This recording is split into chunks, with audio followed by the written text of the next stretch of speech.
दोस्तों, कोई संसद में सिगरेट पी रहा है तो कोई संसद में गाली दे रहा है। ये हो क्या रहा है दोस्तों? गली मोहल्ले में जिस तरीके से होता है उस तरीके से संसद के अंदर में हो रहा है। वहीं बीजेपी के नेता गिरिराज सिंह कह रहे हैं कि प्रदूषण फैला रहे हैं, तो जवाब मिल रहा है दिल्ली में पहले से प्रदूषण है। वहीं इससे भी बढ़ के कल तो गजब ही हो गया, मतलब कि संसद के अंदर जो पहली रो है वो पूरी खाली थी, मतलब कि कोई भी कैबिनेट मंत्री अवेलेबल ही नहीं थे। यहाँ तक कि उपराष्ट्रपति को अनाउंसमेंट करना पड़ा, कहाँ है भाई, आ जाइए। इस तरह की चीजें चल रही है संसद के अंदर में दोस्तों।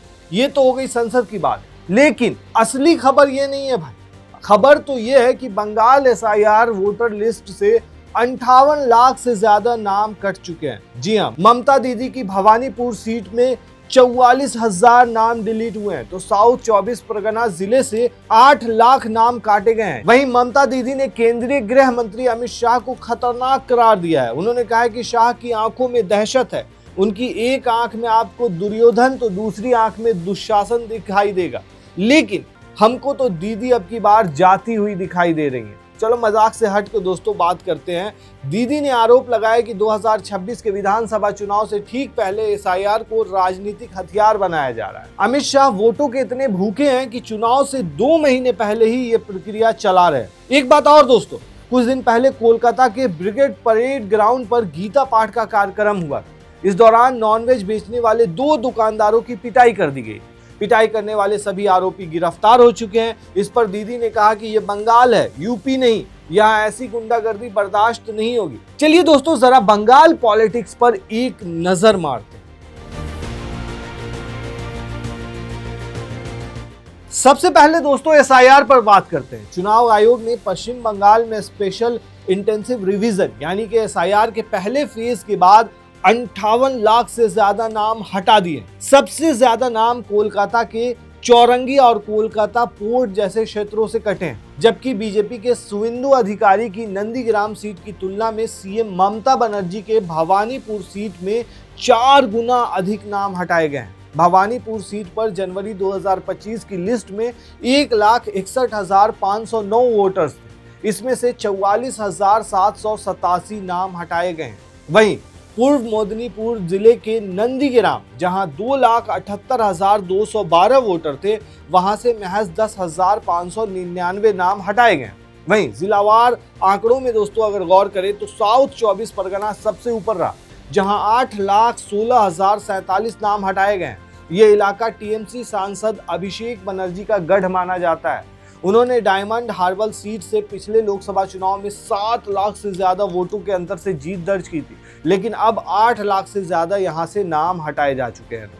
चुनाव आयोग 16 दिसंबर को बंगाल में नई वोटर लिस्ट का ड्राफ्ट जारी करेगा। एसआईआर के फेज 1 में हटाए गए नामों के कारण वोटर की मौत, दूसरी जगह शिफ्ट होना और डुप्लीकेट एंट्री।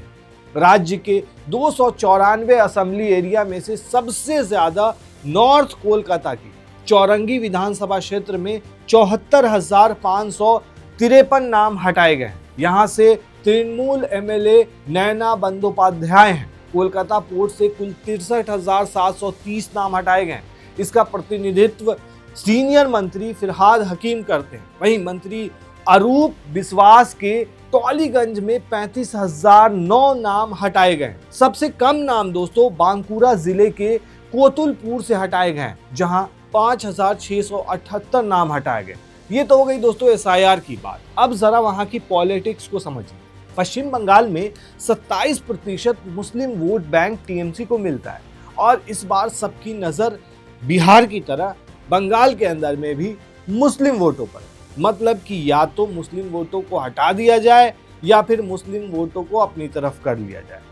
अब ऐसे समझिए दोस्तों कि अगर ये वोट बटा या खिसका तो समझिए टीएमसी डिसमिस हो सकती है, मतलब टीएमसी की नींव हिल सकती है। और इसमें सबसे बड़ा जो रोल अदा करने जा रहे हैं वो हो सकते हैं हुमायूं कबीर।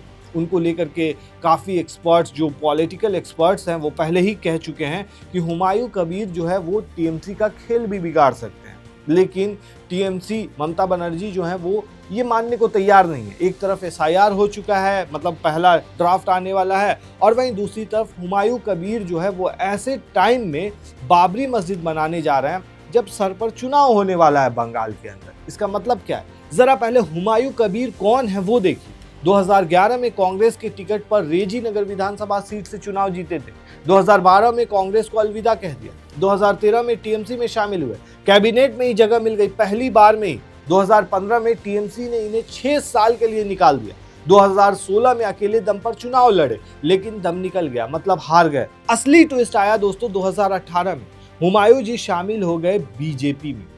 2019 में मुर्शिदाबाद से बीजेपी की टिकट पर सांसद चुनाव लड़े, लेकिन टीएमसी के उम्मीदवार से हार गए दोस्तों। और सबसे बड़ी बात, जब इस पे फैसला आया था बाबरी मस्जिद में दोस्तों 2019 में, तो उस वक्त ये बीजेपी में थे और आज ये बंगाल के अंदर में मस्जिद बनाने चले। उसके बाद दोस्तों 2021 में ये फिर टीएमसी में शामिल हो गए, मतलब घाट घाट का पानी पी चुके हैं। अब सवाल ये है कि बंगाल में टीएमसी को नुकसान ये पहुंचाएंगे या फिर बीजेपी को फायदा? ये बड़ा सवाल है दोस्तों। या ये जो कह रहे हैं कि हम अपने आप को फायदा पहुंचाएंगे, मतलब हम अलग पार्टी बनाएंगे, हम बंगाल के ओवैसी हैं, इससे क्या इन्हें सच में फायदा होने वाला है? क्या ये रामविलास पासवान की जो पार्टी थी, जिस तरीके से उन्होंने 2005 का दौर था शायद, उस टाइम में बिहार के अंदर में वो ऐसा त्रिकोणीय मामला बना था कि वो जिस तरफ जाते उधर की सरकार बनती बिहार के अंदर, चाहे वो नीतीश कुमार के पक्ष में जाते, चाहे वो आरजेडी के पक्ष में जाते। तो क्या ये कह रहे हैं कि हम वही रोल अदा करें? लेकिन बीजेपी के लिए ये वरदान हो सकते हैं, ये सवाल ज्यादा उठ रहे हैं। और जो इतिहास रहा है दोस्तों, वो इनका कुछ और ही कहता है। कभी ये ऐसा नहीं है कि ये बीजेपी में नहीं रह चुके हैं या कांग्रेस में नहीं रहे हैं, तो कहीं ना कहीं ये बड़ा सवाल अपने आप में उठ रहा है दोस्तों। और सबसे बड़ी बात दोस्तों, जो हुमायूं कबीर मस्जिद बनाने की बात कर रहे हैं, इस व्यक्ति ने अपनी पूरी जिंदगी में कभी एक भी मस्जिद या मदरसा नहीं बनाया। और पश्चिम बंगाल विधानसभा चुनाव के समय ये व्यक्ति बाबरी मस्जिद बनाने की बात कर रहा है। 6 दिसंबर के दिन बाबरी मस्जिद का शिलान्यास कराए। अब ये ऐलान कर रहा है कि राजनीतिक दल बनकर असदुद्दीन ओवैसी के साथ गठबंधन करके पश्चिम बंगाल में चुनाव लड़ेगा। और इस्लाम के अंदर दोस्तों मस्जिद बनाने की नीयत सिर्फ और सिर्फ अल्लाह की इबादत और नमाज के लिए होती है। ये चीजें सोशल मीडिया पे कही जा रही है, जिसमें जर्रा बराबर विवाद की गुंजाइश न हो। ये व्यक्ति राजनीति करने के लिए मस्जिद बना रहा है, ऐसा लोगों का कहना है। कई मुसलमान इसके खिलाफ भड़के भी हुए नजर आ रहे हैं। तो कहीं ना कहीं मुस्लिम वोटों का बंटवारा होगा और इससे बीजेपी को फायदा भी हो सकता है। आपने सुना होगा दोस्तों, देखा होगा जिस तरीके से नीतीश कुमार की पार्टी का बयान सामने आया कि हाँ मस्जिद बना रहे हैं तो बनाने दो, इसमें बुराई क्या है, और चीज़ें हैं, बाकी चीज़ें। मेन स्ट्रीम मीडिया में भी बहुत लंबा चौड़ा भाषण चल रहा है, डिबेट पे डिबेट हो रहे हैं, क्या दिक्कत है, ये है वो है। अचानक से इतनी ज़्यादा मतलब क्यों इस पे चर्चा होने लगी दोस्तों? क्योंकि यहाँ पे वोटों का ध्रुवीकरण हो सकता है। और जो नजर आ रहा है दोस्तों इस वक्त के फिलहाल के इसमें, कि ममता बनर्जी चारों तरफ से कहीं ना कहीं फंसती हुई नजर आ रही है। आपने बिहार का चुनाव देखा होगा, किस तरीके से ओवैसी ने 5 सीटें तो जीती, लेकिन उनकी वजह से आरजेडी को कितना बड़ा नुकसान हुआ। बाद में आरजेडी को पता चला, पहले आरजेडी ने कन्नी काटी थी एआईएमआईएम से कि नहीं हम नहीं करेंगे, मतलब उसको ये लगा था। उसके बाद बड़ा नुकसान हुआ है, ऐसा नहीं कि नहीं हुआ है। तो कहीं ना कहीं ये अपने आप में बताता है कि बंगाल चुनाव की जो पटकथा है दोस्तों, इसी के आसपास रहने वाली है। बाबरी मस्जिद, मुसलमान और ये सारी चीज़ें। और इसमें अब देखने वाली बात यह है कि बीजेपी को कितना फायदा होता है या फिर टीएमसी इसे भुना लेती है। आपको क्या लगता है दोस्तों? आप हमें कमेंट में ज़रूर बताएं। और आपको वीडियो अच्छी लगी तो इसे शेयर ज़रूर करें। शुक्रिया।